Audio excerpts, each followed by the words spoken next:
It's the Real Estate Podcast, brought to you by ANZ Home Loans for financial well-beings. The work I do, I can interview people over the internet using Zoom or Teams. Occasionally I need to go and view sites, but not so often. Most of the work I can do from home. And that is Steve Williams there in Port Macquarie on the Real Estate Breakfast this morning. We'll get back to that conversation in just a moment.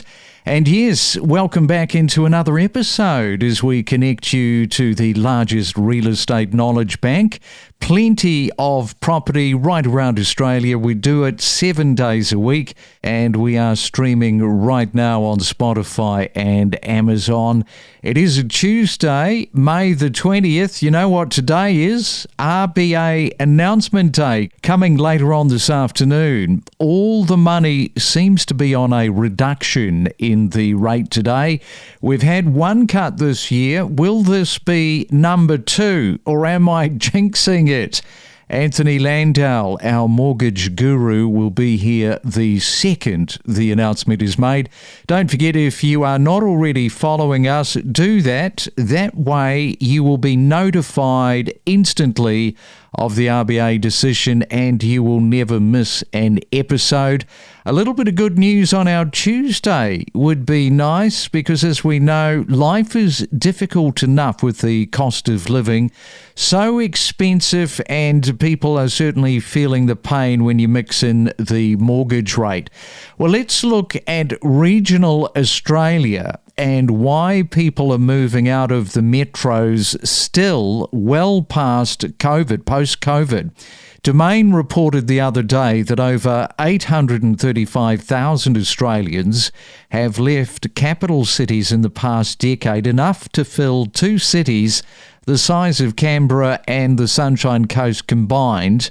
Now, this silent migration reflects a growing desire for space, affordability and lifestyle. And we are going to catch up with Steve Williams.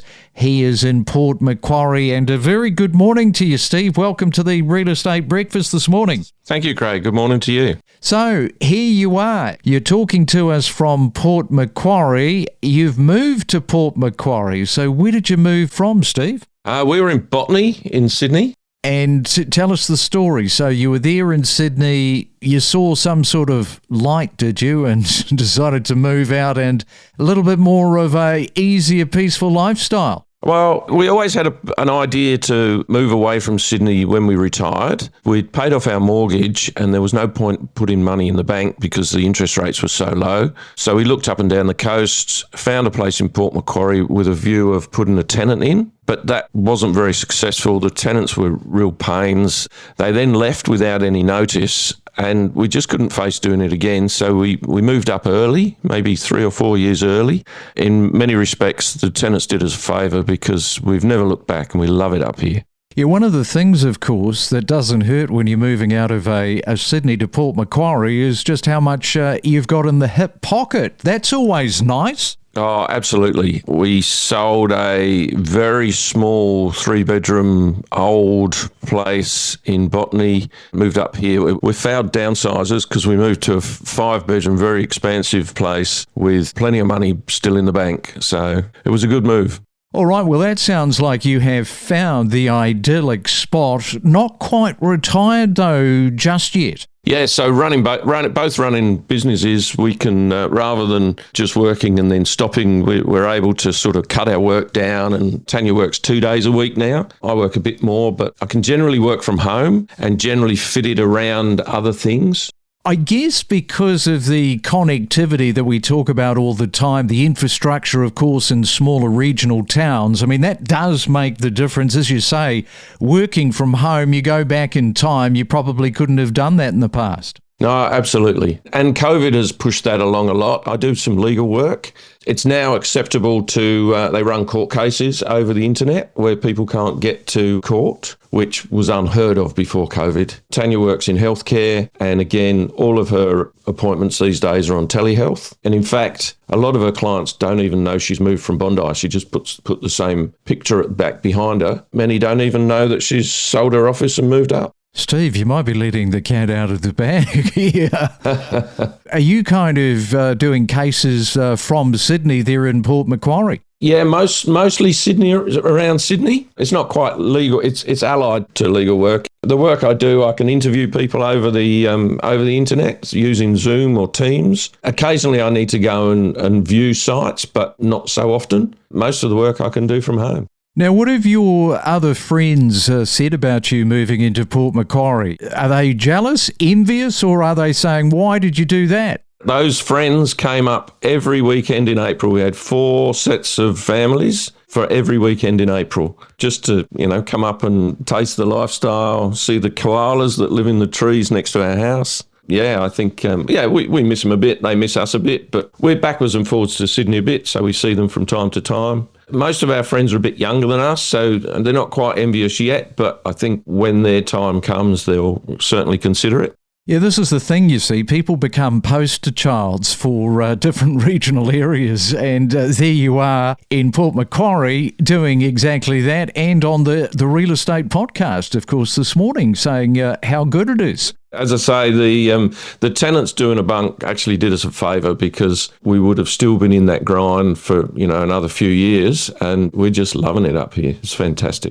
And we are talking to Steve on our Tuesday, RVA Rate Announcement Day. We are back with more from Port Macquarie after this. Every morning from 6 a.m. across Australia, we deliver you the latest property news, commentary and predictions from Perth to Cairns and from Melbourne to Brisbane, 7 days a week. Well, the anticipated official interest rate cuts of 1.5% by early next year, 2026, are projected to fuel a significant surge in home prices, potentially reaching up to 12% over the next 2 years.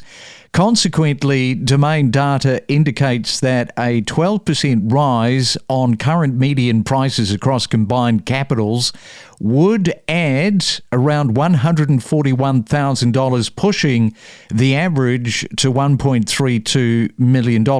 I mean, this is exactly something that we were talking about the other day. With the interest rates moving down, the counter effect to that is that the property prices start to rise. Now, if you have a look at that average of 1.32 million, this would translate to approximately 1.9 million in Sydney, 1.145 million in Brisbane, and about 1.1 million and change in Melbourne. Grab your weekly dose of inspiration to help build a real estate portfolio. We talk to the best in the business every day. Learn from the professionals and know your property with us. And it is a Real Estate Tuesday. Now, Australians aged 30 to 70, they are leading the charge out of the capital cities. No doubt, Steve, something that you have noticed there in Port Macquarie. Number one thing which has been the absolute best thing of moving out of Sydney. The pace of life. People are much friendlier. They have time. It's not a rat race. We find ourselves, every time we go out, we turn up 15 minutes early, because we just can't believe that it only takes 10 minutes to get everywhere.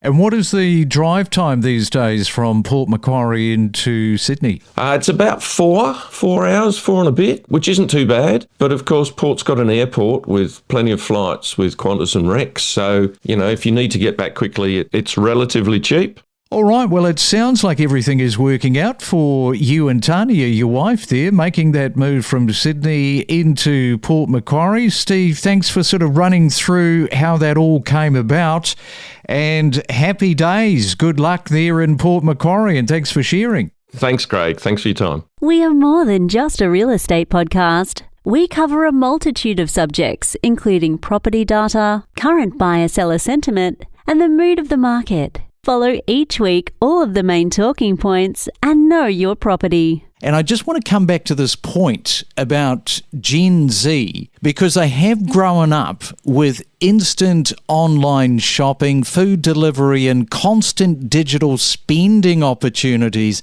It's this, I see it, I want it, I'm going to buy it culture, which is just really fueling higher income expectations so that they can have all of that. Absolutely. And opportunities to spend that didn't exist for us 20, 30 years ago. And it's a really big cultural shift. The way that young people interact with the way they purchase, it's just completely different. And I think it's not their fault. And it's really hard to live in an environment where you are being sold to constantly on your phone, online, no matter where you are, you're getting messages and sales prompts all the time. And it is very difficult to have that temptation constantly and those habits constantly and to not spend. It's very, very different to what we grew up with. And in fact, when I bought my first property, I was in far north Queensland and shops weren't even open on a Sunday. So it was very difficult to spend money on a weekend. You could only go to the shops on a Saturday, and Sunday, the only essential shops like grocery stores were open. You compare that to someone today who can shop in bricks and mortar stores. They can be on social media and purchase something from anywhere in the world with the click of a few buttons. We've taken so much friction out of the purchasing process that you now don't even need to have the money.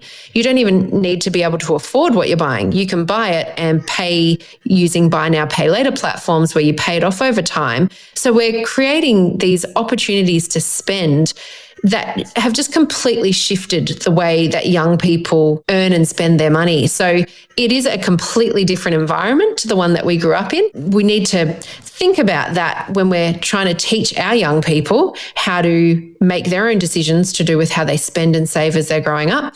We need to really actively consider some of these things. And we can't expect the same from young people today that we had 20, 30 years ago when the culture has shifted so much and the situation is just so different. It is a lot harder to say no and to stop spending when the opportunities are plentiful and relentless compared to what we had. And right now it is time for another property tip. A few weeks ago, we were talking to Brent, an auctioneer in Adelaide. He's joining us again this morning. And Brent, auctions are often unpredictable.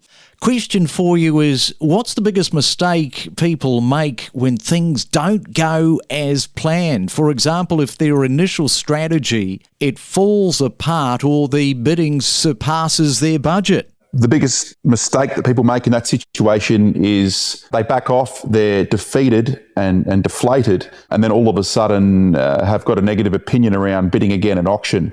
You've got a game plan, stick to it to the best of your ability, then go to the next auction and the next auction, because eventually you're going to win the auction and buy the property that you're after. But continue with confidence. You may not have had time to execute your game plan on that particular auction, but your time will come.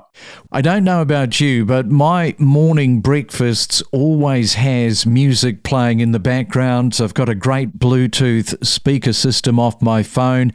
And this morning, got to tell you this, I saw for the very first time the Tom Petty and Stevie Nicks duo, Stop Dragging My Heart Around. Now, if you'd have asked me what year that song was released, I probably would have said 1987, 1988.